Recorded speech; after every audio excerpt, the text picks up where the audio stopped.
Okay, so I'm Nicholas Snell, and this is my oral annotation for this article, Peanut Sensitization and Allergy, Influence of Early Life Exposure to Peanuts.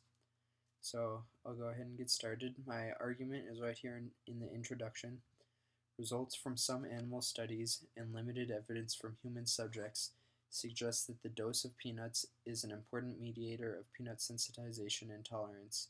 Low doses tend to lead to sensitization, and higher doses tend to lead to tolerance. So this is their article, or excuse me, their argument in this article, and that's what they're going to be talking about throughout the whole article.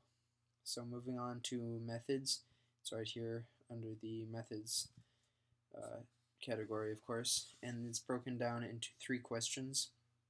The first one being, does maternal dietary consumption of peanuts or peanut products, or avoidance of dietary consumption of peanut or peanut products during pregnancy or lactation, have any impact on the subsequent development of sensitization or allergy to peanuts by the child?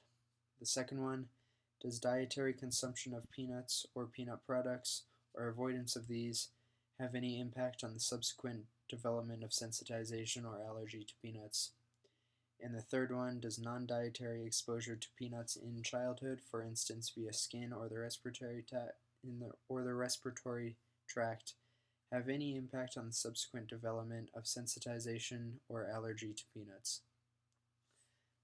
So basically, to simplify those, the mother's diet and if it affects the child's reaction to peanuts, the child's diet early in life, and then also not diet but skin or respiratory um, contact to peanuts, and if any of those have an influence on how likely a child is to be allergic to peanuts or peanut products. So the evidence is right here, just the numbers of their study and uh, the technical aspects of how they put their study together. You can see here they kept 3,518 references or subjects that they used. So yeah, that's about it for evidence. For my findings, I have two little things here.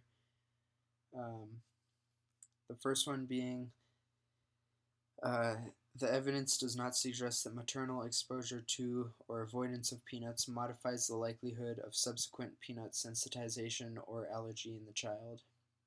With regard to early childhood, evidence from human studies does not suggest that dietary exposure to or avoidance or delaying introduction of food proteins changes the likelihood of subsequently developing atopic sensitization or clinic allergy. So basically, their findings show that whether, no matter what the mother's diet was when the child was in utero or breastfeeding, or the child's diet, none of this really affected the child's likelihood to be sensitive or tolerant to peanuts.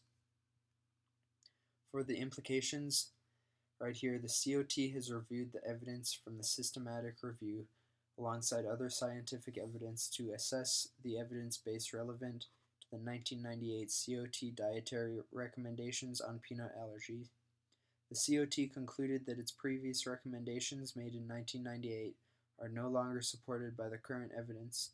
Following this process, the UK Food Standards Agency Board has considered the conclusions of the COT and advised UK health ministers to revise the government's precautionary advice to mothers regarding peanut consumption during pregnancy and breastfeeding, and early life peanut consumption by the child to become in line with the conclusions of the COT.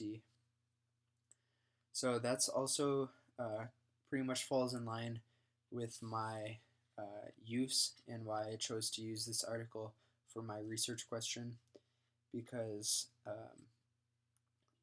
basically previously from 1998 until this study, which was released in 2009, so for 11 years, it was believed that peanut consumption early in life can cause a child to be allergic to peanuts, and it was mothers were advised to not give peanuts to their children or to consume them while they were pregnant because they thought this could cause the allergy, but really this allergy has proven that, or excuse me, this article has proven that that's untrue, and it might even be contributing to the epidemic of peanut allergy. So that's my oral annotation for peanut sensitization and allergy influence of early life exposure to peanuts. Thank you.